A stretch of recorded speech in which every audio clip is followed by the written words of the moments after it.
పొద్దంతా కాయకష్టం చేసి సాయంత్రానికి ఇంటికి చేరే సమయంలో అలసట నుంచి ఉపశమనం కోసం కష్టజీవులు తాగుతున్న కల్లు కాలకూట విషమవుతుంది. కల్తీ కల్లు ఊపిరి తీసేస్తుంది. తాటి ఈత చెట్ల నుంచి తీసే స్వచ్ఛమైన కళ్ళుకు బదులుగా నిషేధిత మత్తు పదార్థాలతో తయారుచేసిన కృత్రిమ కల్లు తాగి కష్టజీవులు బలవుతున్నారు. ఏళ్ల తరపడి కృత్రిమ కల్లు తాగుతున్న వారంతా ఎముకల గూడులా జీవోత్సవాల్లా తయారవుతున్నారు. రసాయన మోతాదు తగ్గితే తట్టుకోలేక కొందరు పిచ్చిగా ప్రవర్తిస్తున్నారు. ఏళ్ల తరపడి సాగుతున్న ఈ కల్తీ దందాకు ఎంతో మంది బలవుతున్నా ప్రభుత్వం మాత్రం కల్తీని కట్టడి చేయలేకపోతోంది. ఎందుకంటే ఈ కల్తీ దందా చేసేదంతా రాజకీయ నేతలే. ఏదైనా సంఘటన జరిగినప్పుడే హడావిడి చేసి కళ్ళు డిపోలను సీజ్ చేసి ఎవరో ఒక అధికారిని సస్పెండ్ చేసి చేతులు దులుపుకుంటున్నారు. ఈ సంఘటన మరిచిన తర్వాత మళ్లీ మత్తుదందా మొదలవ్వడం షరామామూలే. అసలు కళ్ళు డిపోలకు ఎందుకు పర్మిషన్ ఇచ్చారు? ఎలాంటి కళ్ళు అమ్మాలి? ఎక్సైజ్ శాఖ ఏం చేయాలి? తనిఖీలు చేసి అనుమతి ఇవ్వాలనేదే అసలైన విషయం.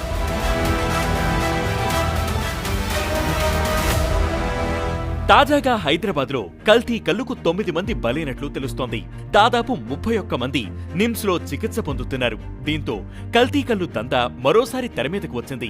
మత్తు కోసం మోతాదుకు మించి హానికరమైన రసాయనాలు కలిపి కల్తీ కల్లు తయారు చేస్తున్నట్లు తేలిపోయింది. హానికర పదార్థాలను కలిపిన కల్లు తాగడంతోనే వారంతా అనారోగ్యం పాలై చనిపోతున్నట్లు నిమ్స్ వైద్యులు ధృవీకరించారు. రూల్స్ ప్రకారం ఎక్సైజ్ శాఖ అధికారులు పరీక్షించిన తర్వాతే డిపోల్లో కళ్లు విక్రయించాలి. కానీ ఒక్కచోటు కూడా పరీక్షలు చేయడం లేదు. రాష్ట్రంలో 6 ఉమ్మడి జిల్లాల పరిధిలో కల్తీ కల్లు తయారవుతుంది. మహబూబ్ నగర్, నిజామాబాద్, రంగారెడ్డి, హైదరాబాద్, మెదక్ జిల్లాల్లో ఈ కల్లు డిపోలకు అనుమతి ఇచ్చారు. తాటి ఈత చెట్ల నుంచి తీసుకొచ్చిన కల్లునే డిపోల్లో అమ్మాల్సి ఉంటుంది. అనుమతులు కూడా అదే విధంగా తీసుకుంటారు. కానీ చెట్లు లేని చోట నుంచి కళ్ళు డిపో నిర్వాహకులు కళ్ళు తీస్తున్నారు. నిషేధిత డ్రగ్స్ ను కలిపి సీసాల్లో అమ్మేస్తున్నారు. అధికారిక లెక్కల ప్రకారం రాష్ట్రంలో 4064 తాటి సహకార సంఘాలు ఉండగా వాటి పరిధిలో 4697 కళ్ళు తయారీ కేంద్రాలున్నాయి. 1,95,391 మంది సభ్యులున్నారు. తాటి చెట్టుపైన కల్లు తీసి ఆ చెట్టు కిందనే విక్రయించుకోవడానికి ప్రభుత్వం ట్రీ ఫర్ ట్రేడ్ లైసెన్స్ ఇస్తుంది. ఈ లైసెన్స్ ను ఆధారంగా చేసుకుని నిబంధనలకు విరుద్ధంగా కళ్ళు తయారీ కేంద్రాల నుంచి తీసుకువెళ్లి ఇతర ప్రాంతాల్లో విక్రయిస్తున్నారు. రాష్ట్రంలో ఇలాంటి లైసెన్సులు పొందినవారు 29,272 మంది ఉండగా వారు 3,541 దుకాణాలు నడుపుతున్నారు. ఉమ్మడి హైదరాబాద్, నిజామాబాద్, మహబూబ్ నగర్, మెదక్, రంగారెడ్డి జిల్లాల్లో కల్తీ కళ్ళు తయారీ కేంద్రాలు అధికంగా విస్తరించాయి. ఒక్క తాటి ఈత చెట్టు కూడా కనిపించని రాష్ట్ర రాజధాని హైదరాబాద్లో 100కు పైగా కళ్ళు విక్రయ కేంద్రాలున్నాయి. కళ్ళు డిపోలో అమ్మే కల్లుపై ఇప్పటినుంచి కాదు, చాలా ఏళ్ల నుంచి ఫిర్యాదులున్నాయి. చెట్ల నుంచి కనీసం 10% కూడా కళ్ళు తీయకుండా ఆయా డిపోల పరిధిలోనే చీకటి దందా సాగిస్తున్నారు. కొన్ని రసాయనాలతో నురగవచ్చే కల్లును తయారు చేస్తున్నారు. ఇదంతా ఎక్సైజ్ శాఖకు కూడా తెలిసిన విషయమే. కానీ తనిఖీలు చేయాలంటే మాత్రం అబ్కారీ శాఖ అధికారులు వణికిపోవాల్సిందే. ఎందుకంటే ఈ కల్లు డిపోల దందా చాలా పెద్ద వ్యాపారంగా మారింది. కొన్ని ప్రాంతాల్లో ఏకంగా ప్రజాప్రతినిధుల బంధువులే ఈ కల్లు డిపోల నిర్వాహకులు. 100 కోట్ల వ్యాపారంగా మారిన ఈ దందాలో ఏదైనా సంఘటన జరిగినప్పుడు ప్రభుత్వం విచారణ పేరుతో అధికారులను బదిలీ చేస్తుందని ఎక్సైజ్ శాఖలోనే ఆరోపిస్తున్నారు. కల్లు తయారీ నుంచి మొదలుకొని డిపోల్లో చేరే వరకు ఎక్సైజ్ శాఖ తనిఖీలు చేసిన తర్వాతే అమ్మకాలు చేయాలి. ఇలా ప్రతి 15 రోజులకోసారి డిపోల్లో ప్రతిరోజు కల్లు దుకాణాల పరిధిలో తనిఖీలు చేసి సేకరించిన కల్లును ల్యాబ్కు పంపించాలి. కానీ ఇక్కడ తనిఖీలు చేయాలంటేనే డిపోలకు వెళ్లేందుకు భయపడుతున్నారు.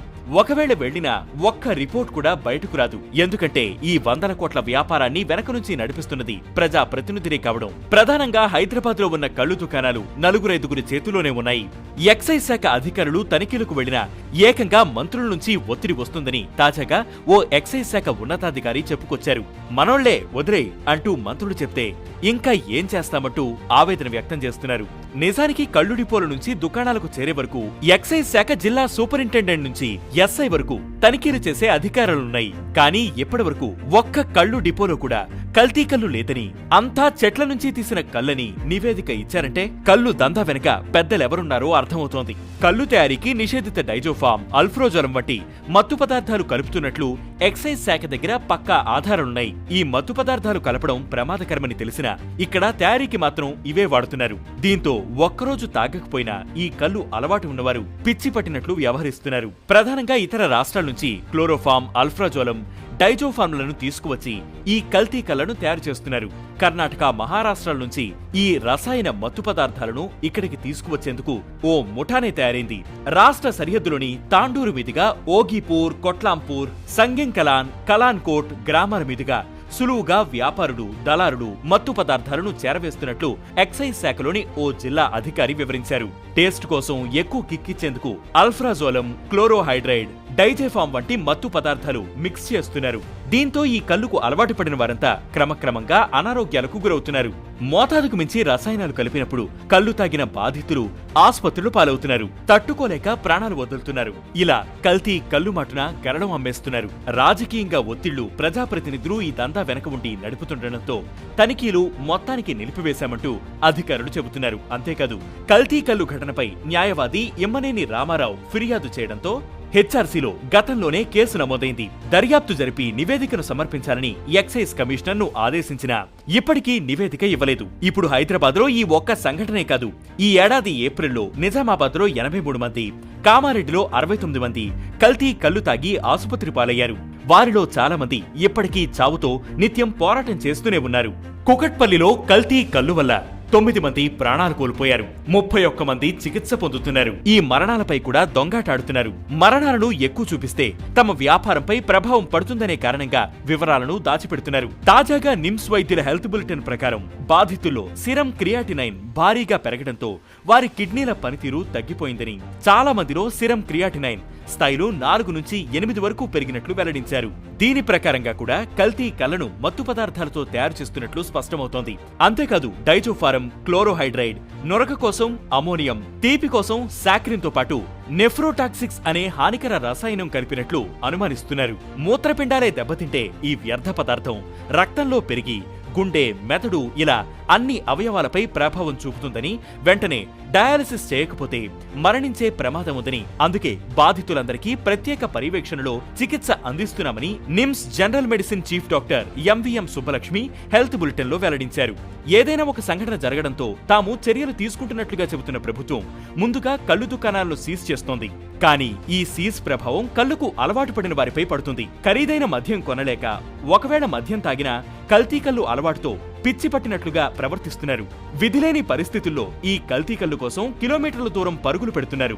సరైన సమయంలో ఎక్కడా దొరక్కుంటే ఏకంగా అల్ఫ్రాజోలం తీసుకుంటున్నారు. సీజ్ చేసిన దుకాణాల సమీపంలోనే ఈ అల్ఫ్రాజోలం అమ్మే ముఠా సభ్యులు కూడా జేబుల్లో ప్యాకెట్లతో సిద్ధంగా ఉంటున్నారు. అయితే దుకాణాలకు సీజ్ చేస్తున్న అధికారులు కల్తీ కల్లు విక్రయాన్ని ఒప్పుకున్నట్లే అని స్పష్టమవుతుంది. ఎంతకాలం కల్తీ కల్లు అమ్ముతున్నా మరి ఎందుకు చూస్తూ ఊరుకున్నట్టో?